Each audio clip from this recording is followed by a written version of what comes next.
গান। তো চলো চলো। তো অলরেডি এখন কটা বাজে? 4টে বেজে গেছে। বাজি নাই গেছে, একটু পরে সানসেট হয়ে যাবে। তো যতক্ষণ আর কি ভাইবসটা নেওয়া যায়, মানে যতক্ষণ আলো থাকবে আমরা স্টিল এখানে থাকবো, তারপর সন্ধ্যে তো চলে যাব। বাট আজকে একটু ইচ্ছা আছে সন্ধ্যে হলো একটুখানি চা পার্টি করব, মানে আমরা সব বাড়ি থেকে এনেইছি, আরও দুটো বন্ধু আসবে। তো আমরা একটু আগেই চলে আসলাম বিকজ অফ ভিউর জন্য। আর তোমার একটু ভিউটা দেখো, দারুণ দারুণ।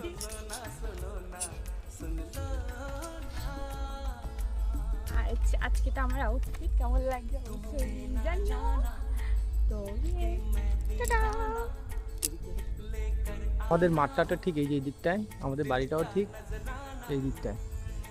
আমাদের মধ্যে আছে প্রবীর। পরে যে সর্ষে ফুলগুলো পুরো ফুটে থাকবে তখন